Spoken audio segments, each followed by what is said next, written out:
maka yang ada di kepala kita itu pasti melihat Sinterklas. Sinterklas dari mana?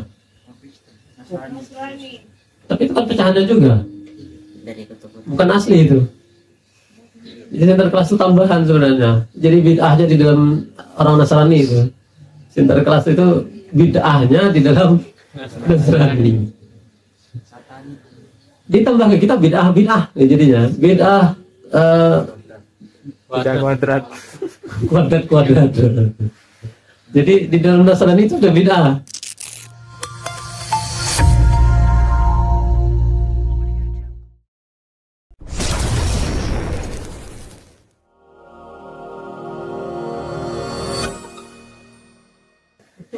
Kita akan memberikan analisis syar'i dan psikologi tentang fenomena kupluk merah putih. Ini kapan viralnya, Bos? Udah lama ya? Udah lama. Tetapi ini kita akan membahas karena ini bagian dari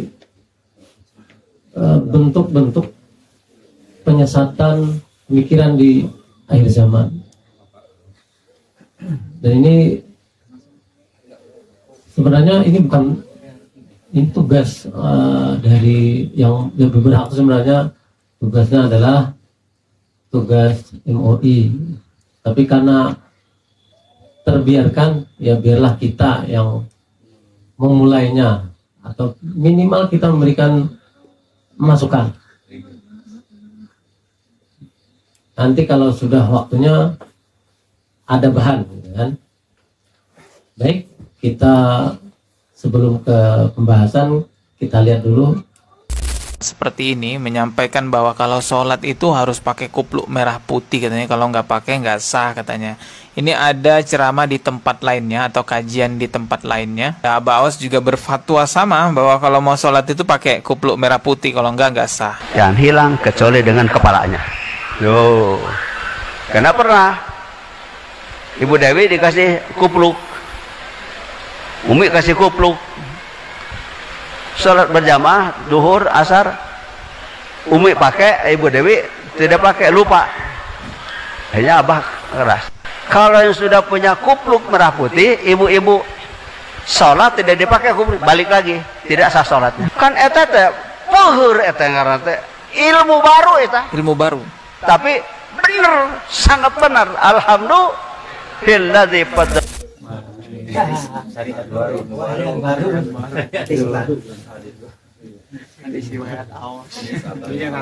Nah, terkait ini akan kita masuk studi kritis ya terhadap pemikiran Abah Aus ini, karena ini berbahaya karena banyak pengikutnya, banyak ya. Saya kan waktu itu saya lupa kapan di Masjid Istiqlal itu terlihat merah putih menyerupai apa, tapi lebih menyerupai ke sana sebenarnya. Kalau kita melihat ya, kalau yang pemikirannya kritis langsung benar, terlihat seperti itu sekali. Jadi itu berbahaya. Dan itu kalau yang sekolah agamanya bagus masih mending, tapi yang melihat kalau hanya standarnya TikTok, ya itulah dalil utamanya. Dan itu berbahaya. Mari kita lihat. Jadi ini masuk dalam ranah hukum Islam jadinya. Jadi salat adalah ibadah pokok dalam Islam. Dan dalam hukum Islam itu nggak boleh, dalam hukum ibadah nggak boleh macam-macam, karena harus ada tuntunannya. Jadi ini akan membingungkan umat Islam sendiri. Dalam perkembangan sosial keagamaan muncul fenomena kelompok tertentu ini yang mewajibkan pemakaian kupluk merah putih masuk sebagai syarat sah salat. Kan aneh. Dan ini berbahaya sekali. Fenomena ini menimbulkan perdebatan apakah tambahan syarat tersebut memiliki landasan syar'i ataukah hanya merupakan simbol sosial yang berkembang menjadi doktrin yang menyimpang. Ya, doktrin yang ini yang berbahaya. Bukan hanya syirik nanti, jadi ada beberapa kaidah yang kena. Jadi kita menganalisis fenomena tersebut berdasarkan Al-Quran, hadis, dan pendapat ulama, serta psikologi sosial dan agama. Jadi banyak pembahasan. Kita lihat. Jadi ada rumusan masalahnya. Yang pertama, syarat sah salat menurut Al-Quran dan hadis, ini terkait dengan ibadah. Kemudian bagaimana hukum syar'i menetapkan kupluk merah putih sebagai syarat sah salat? Apakah benar? Jadi kita netral saja dulu. Ya, sabar sebelum ke pembahasannya. Yang ketiga, bagaimana pandangan ulama terdahulu maupun kontemporer terkait salat tanpa penutup kepala. Jadi ada hubungan ke sana. Jadi untuk yang penutup kepala sama yang tidak, ya ada pembahasannya lagi. Kemudian yang keempat, bagaimana analisis psikologis terhadap fenomena kupluk merah putih dalam kelompok keagamaan tertentu. Karena ini banyak kelompok keagamaan dengan berbagai macam fenomenanya, dan ini mungkin saya lihat seperti fenomena gunung es. Jadi yang terlihat di media sosial itu hanya segelintir, yang tidak terlihat sepertinya lebih banyak, dan itu terlihat seperti dibiarkan. Jadi mohon maaf, ini seperti dibiarkan oleh pihak-pihak tertentu. Baik, kita lanjut ke kajian syar'inya. Pertama, syarat sah salat dalam Al-Quran dan Sunnah. Kita lihat seperti apa. Syarat sah salat yang telah disepakati para fuqaha. Pertama, suci dari hadas dan najis. Sebagaimana dalam surah Al-Mudassir ayat 4, wasiyabaka fatahhir, pakaianmu bersihkanlah. Jadi ini landasan ayat Al-Qur'annya tentang kesucian dari hadas dan najis. Kemudian berdasarkan hadis Nabi, hadis Rasulullah, la tuqbalu salatun bighairi tuhurin, tidak diterima salat tanpa bersuci atau berwudu. Ini berdasarkan hadis atau sunnah. Jadi jelas ada landasannya. Kemudian yang kedua, menutup aurat. Dalam surah Al-A'raf ayat 31, A'udzubillahi minasyaitonirrajim, ya bani Adam khudhu zinatakum 'inda kulli masjidin wa kulu washrabu wa la tusrifu innahu la yuhibbul musrifin. Wahai anak cucu Adam, pakailah pakaianmu yang indah pada setiap memasuki masjid. Maksudnya salat, dan makan serta minumlah, tetapi jangan berlebihan. Sungguhnya dia tidak menyukai orang-orang berlebihan. Ini terkait menutup aurat.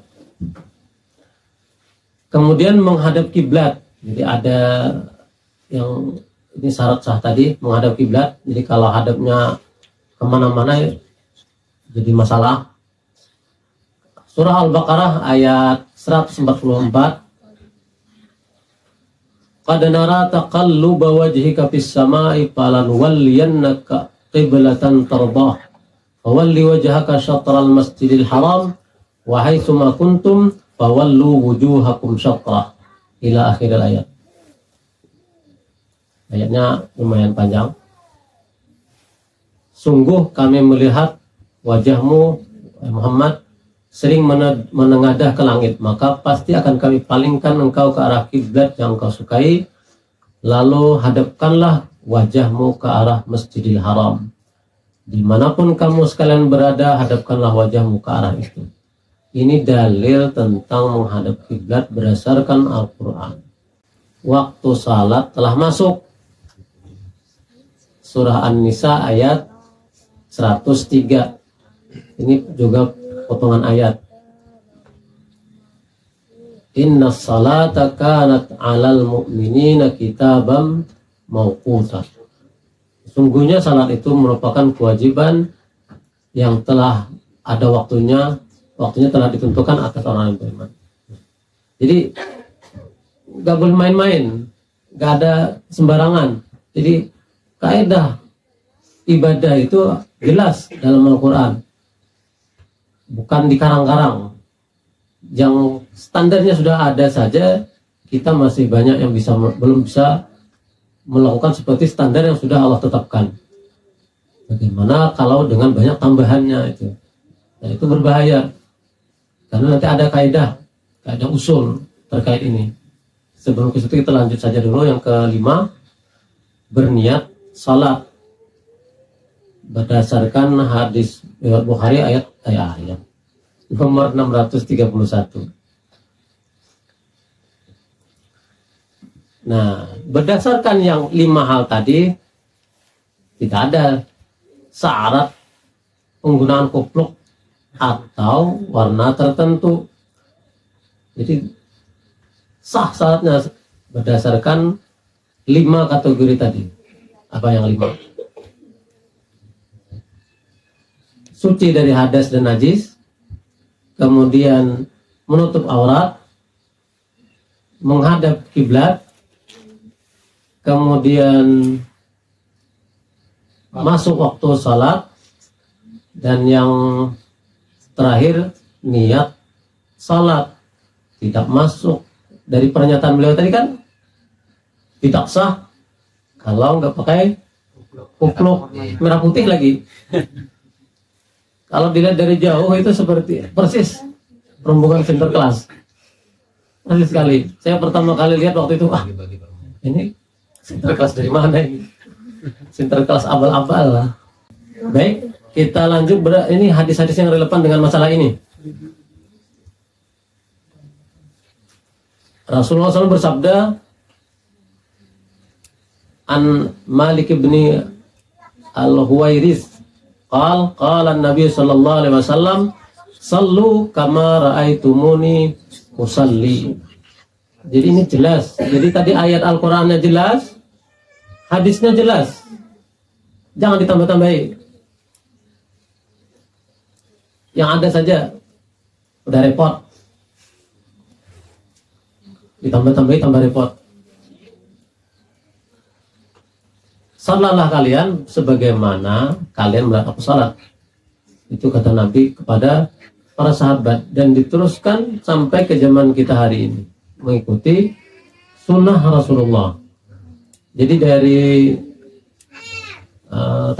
takbiratul ihram sampai salam itu kita mengikut Nabi. Nggak ada panduannya harus pakai kupluk merah putih.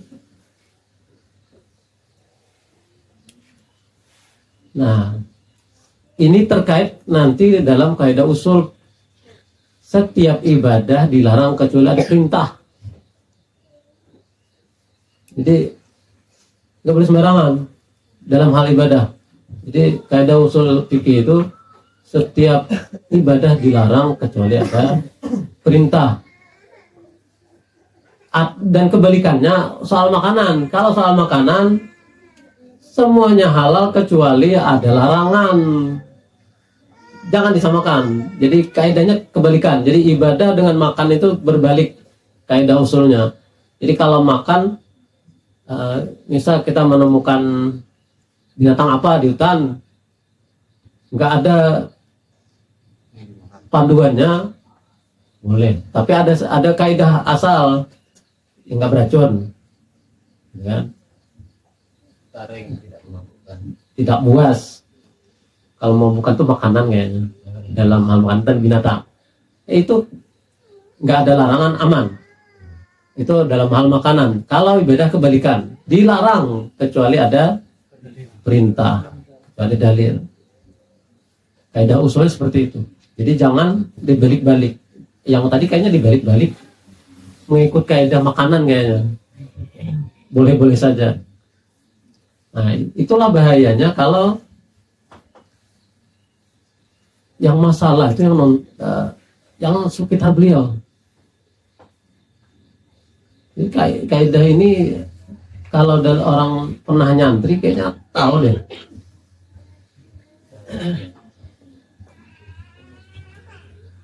Nah, ini dengan hadis tadi, jadi Nabi itu dalam salat beliau kadang memakai imamah atau sorban. dalam hal ini penutup kepala, terkadang tanpa penutup kepala. Artinya ini nggak ada larangannya dan perintahnya. Nah, kaidah lagi, kalau Nabi itu melakukan sesuatu, kalau Nabi melakukan sesuatu itu berterusan, selalu melakukan itu, berarti itu kaidahnya wajib. Tapi kalau kadang-kadang, maka itu kaidahnya sunnah saja. Artinya boleh dilakukan, boleh tidak. Dilakukan berpahala, tidak dilakukan tidak mengapa. Itu kaidah terkait nanti dalam Nabi melakukan sesuatu. Ini masalah tadi, masalah imamah, kupluk nggak masuk.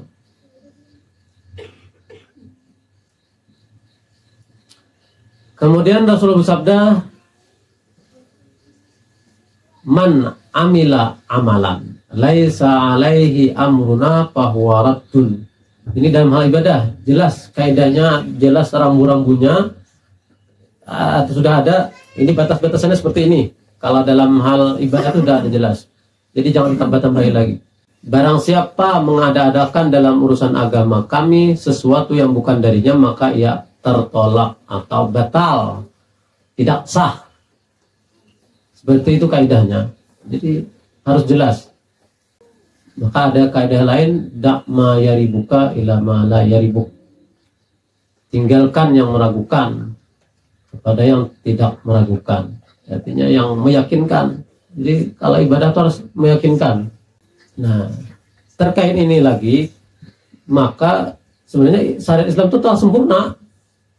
Sebagaimana Allah berfirman, ini potongan ayat, al-yawma akmaltu lakum dinakum wa atmamtu alaikum ni'mati wa raditu lakumul islam madina. Nah, anak-anak apa nih? Itu calon masa depan itu. Al-yawma akmaltu lakum dinakum wa atmamtu alaikum ni'mati wa raditu lakumul islam madina. Ini sahabat ketika mendengar ayat ini nangis. Jadi Abu Bakar nangis ketika mendengar ayat ini. Kenapa kira-kira? Karena kata Abu Bakar, kalau agama ini telah sempurna, maka pembawa risalahnya akan kembali ditarik. Jadi Abu Bakar satu-satunya yang nangis waktu itu. Sahabat yang lain bingung. Jadi Abu Bakar dan baca, ketika ayat ini turun, Abu Bakar nangis. Dan itu benar. Inilah yang terakhir diturunkan. Jadi pada hari ini telah aku sempurnakan agamamu untukmu, kata Allah pada Nabi. Telah aku cukupkan nikmatku bagimu dan telah aku ridai Islam sebagai agamamu. Artinya telah sempurna. Maka kalau berdasarkan kaidah ini, maka beliau tadi menganggap Islam belum berbahaya. Berbahaya. Beliau anggap kayaknya kurang kecap gitu ya. Jadi menambahkan syarat baru berarti dengan kupluk merah putih tadi. Dan ini berbahaya pemikiran seperti ini. Kalau dibiarkan nanti yang lain bikin kayak gitu lagi. Kenapa gitu kan? Harus pakai kaos kaki atau harus pakai jaket kayak kita. Kita ini alasannya karena dingin. Berapa derajat nih? 17. Nah, ini bukan syarat ini karena dingin. Karena di sini negeri di atas awan. Republik mimpi. Kan di atas langit. Nah, jadi beliau menganggap, menuduh syariat Islam hari ini belum sempurna. Dan itu berbahaya.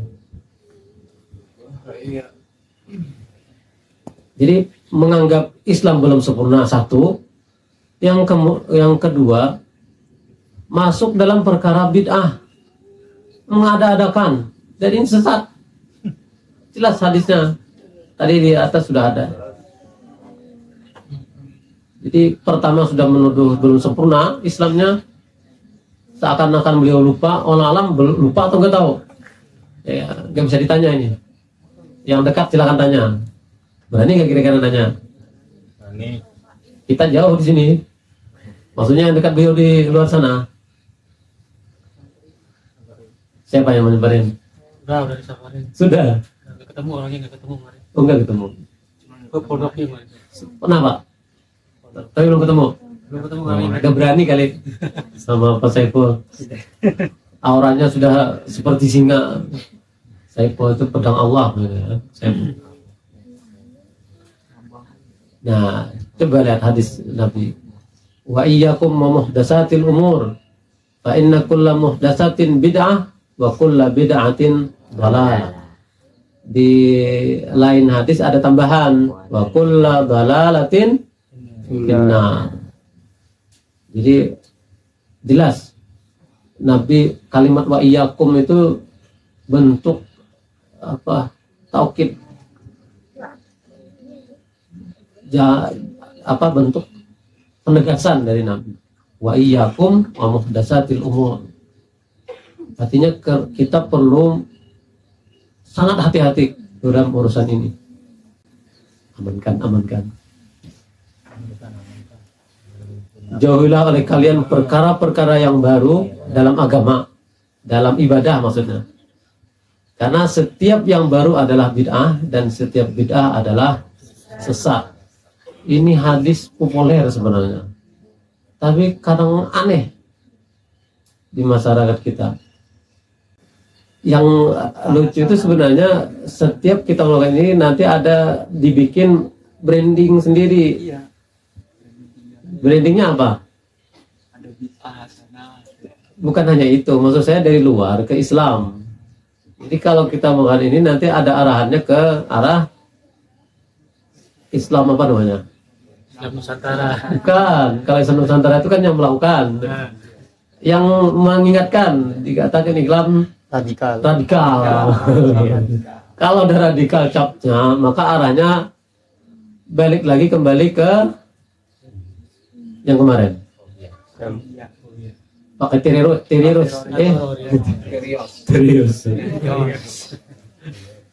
serius.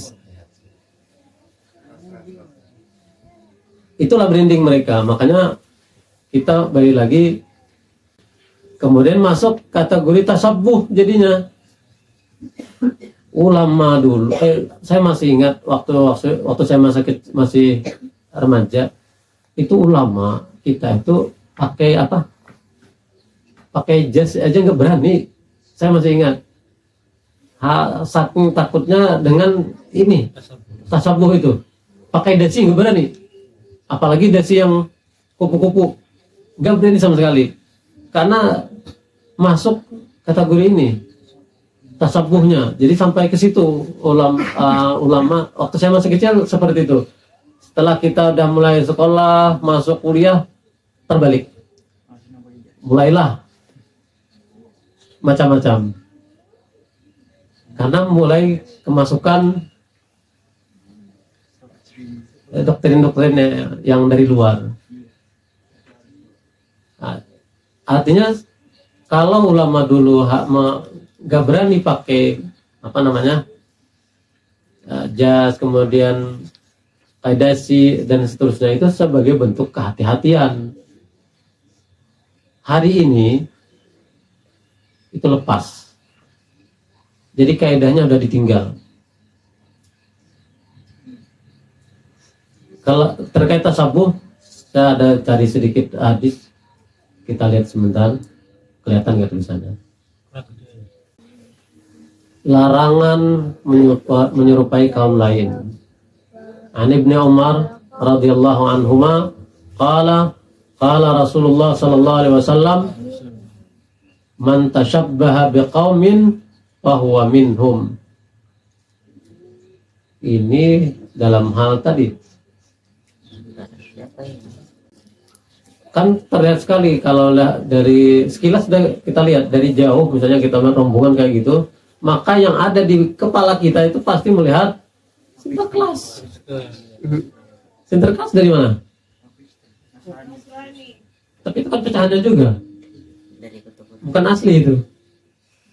Jadi Sinterklas itu tambahan sebenarnya. Jadi bid'ahnya di dalam orang Nasrani itu. Sinterklas itu bid'ahnya di dalam Nasrani. Ditambah ke kita bid'ah ya jadinya bid'ah kuadrat. Jadi di dalam Nasrani itu ada bid'ah.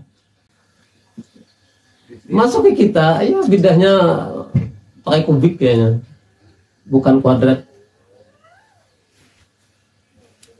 Barang siapa menyerupai suatu kaum maka ia termasuk bagian dari mereka. Dengan kaidah inilah ulama zaman dulu itu takut melakukan yang menyerupai seperti itu. Karena saya pernah nanya itu dari kenapa jadi seperti itu, kenapa takut melakukan itu. Kata orang tua zaman dulu, menyerupai Walanda. Nah, sama nggak sebutannya? Kami di Kalimantan nyebutnya, orang tua dulu namanya apa, nyebutnya Walanda, Belanda ya kan? Londo. Sini Londo.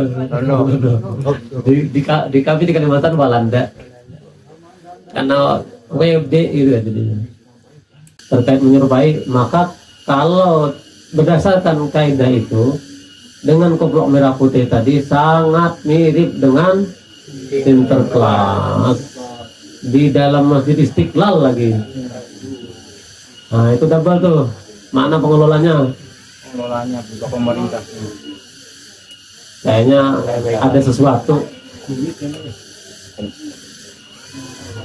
Kemudian riwayat dari Umar bin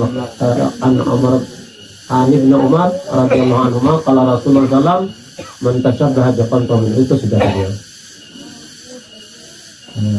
Kita lanjut saja. Nah kemudian pendapat ulama ini, ulama salaf, ulama terdahulu. Jadi salaf itu ulama terdahulu maknanya. Jadi dibahasakan yang pertama Imam Nawawi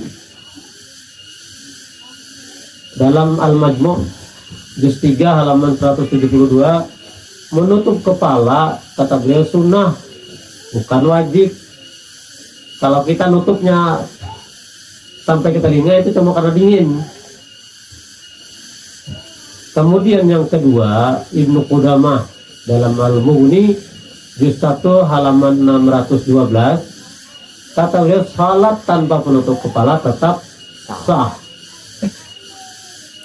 Kemudian yang ketiga Ibnu Hajar Al-Asqalani dalam Fathul Bari juz 10 halaman 351, beliau mengatakan Nabi SAW tidak selalu memakai penutup kepala dalam salat. Ini kaidahnya jelas. Nah kemudian ulama terkini kontemporer, yang pertama Ibnu Utsaimin dalam Majmu' Fatawa juz 12 halaman 363, kata beliau salat sah tanpa penutup kepala. Kemudian yang kedua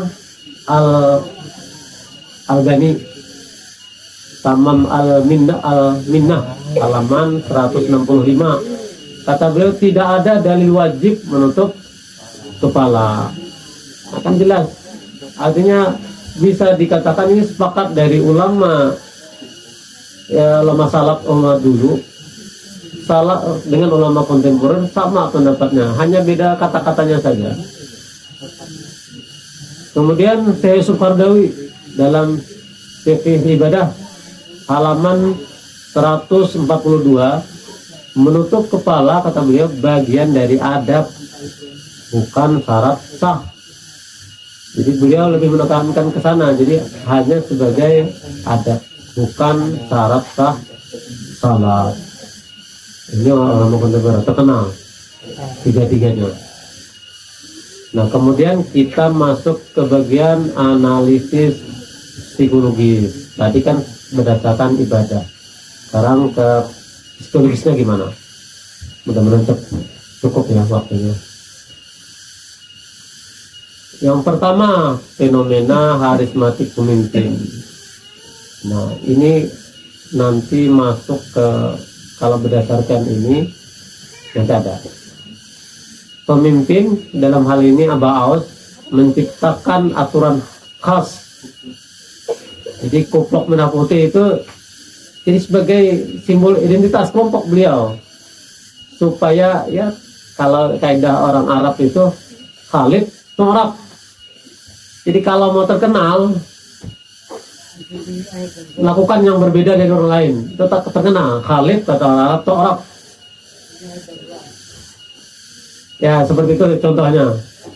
Ya inilah yang beliau lakukan. Jadi kaidah orang Arab itu Khalid Torab, berlaku apa istilahnya. Ketika kita melakukan beda dari orang lain maka akan terkenal. Apalagi di masjid Istiqlal itu kan simbolis banget. Jadi bikin ya kalau bikin di media sosial itu bikin cepat terkenal, bikin viral. Dan kalau bikin viral berarti titik-titik. Nah, kemudian secara psikologinya menciptakan in group yang benar dan out group yang salah. Artinya kalau melakukan ini benar di kelompok beliau, kalau nggak melakukan itu maka salah. Jadi semacam doktrin kelompok. Jadi sudah masuk ini nanti ke arahnya apa ya, kalau nanti ta'assub masuknya ini nanti. Kalau salah ada nanti saya tulis kaidahnya. Jadi kaidah kalau terlalu mengagungkan itu nanti akan masuk kaidah ke ta'assub apa fanatik. Nah, kemudian yang kedua sugesti dan otoritas spiritual. Ini nih makin masuk nanti. Pengikut menerima fatwa tanpa kritik karena percaya penuh pada figur pemimpin. Nah inilah sudah masuk ke fanatisme kelompok, dan itu sangat dilarang oleh Rasulullah. Itu berbahaya. Nah, kan? Jadi ini masuk dalam kategori fanatik golongan atau asabiyah, dan Nabi sangat melarang hal ini. Apa hadisnya? Man mata ala asabiyatin mata ala jahiliyah. Saya lupa nulis hadisnya. Jadi jangan sampai kita masuk kayak gini. Jadi kalau kita gak sadar dengan kaidah ini yang telah terjadi di luaran sana, yang kemarin dari Ba'alawi sama apa yang ribut itu. Nah, itu kan sama-sama masuk ini. Jadi karena terlalu fanatik, apa yang disampaikan pimpinan itu selalu oke. Karena nggak sadar dia fanatik golongan, dan itu berbahaya. Jadi jangan sampai ke situ. Dan ini seperti tidak ada yang mengingatkan. Maka kita meskipun dalam hal keilmuan kita seadanya, tapi tetap kita ingatkan ke pihak yang berwenang. Yang ketiga, psikologi ritual. Jadi koplok merah putih menjadi objek sakral. Kan karena masuk tadi bahasanya kalau nggak pakai koplok merah putih nggak sah, maka berarti jadi objek sakral, ritualistik, kompulsif, jadi berlebihan. Padahal cuma itu saja. Cuma mungkin karena pengen berbeda dan tidak ingin ada yang membantah, maka dibikinlah menjadi objek sakral. Sehingga pengikutnya ngikut aja. Nggak ada yang berani membantah. Mungkin ada di antaranya, tapi nggak berani. Hanya sebatas dalam hati kayaknya. Kemudian yang keempat, bahaya psikososial. Membuat umat Islam terpecah karena menganggap kelompok lain salatnya tidak sah. Itulah bahayanya. Jadi merasa paling benar sendiri. dan itu masuk kaidah apa? Kalau menganggap orang lain salah itu kaidahnya apa? Khawarij ya. Keluar. Jadi merasa paling benar, merasa paling hebat, kan terlihat tuh dari kata-kata di YouTube tadi kelihatan, dari kata-katanya terlihat sekali. Dan itu sama dengannya sombong. Dan itu sombong ini yang membuat iblis dulu dikeluarkan dari surga. Nah, itu bahayanya. Dan ini kadang masuknya nggak terasa ke dalam hati. Dan itu bahaya sekali.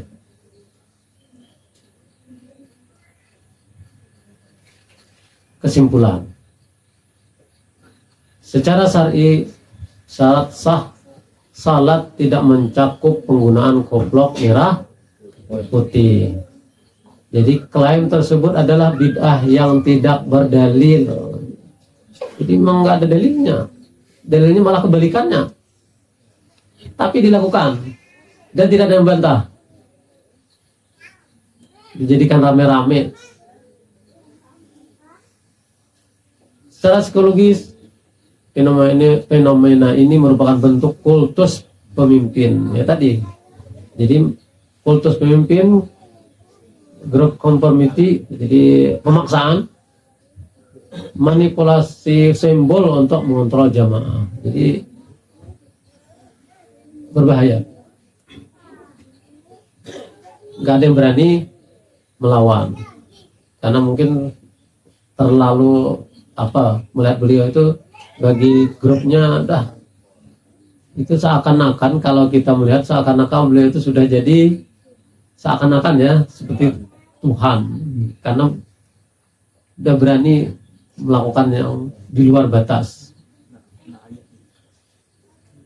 Kemudian yang ketiga, pendapat ulama jelas menutup kepala hanyalah sunnah atau adab, bukan kewajiban. Jadi tidak ada ulama yang pernah mewajibkan atribut tertentu sebagai syarat sah salat.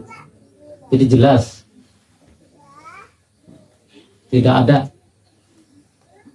Kemudian umat Islam hendaknya kembali kepada Al-Quran, Sunnah dan pemahaman para ulama, serta waspada terhadap ajaran baru yang tidak berdalil.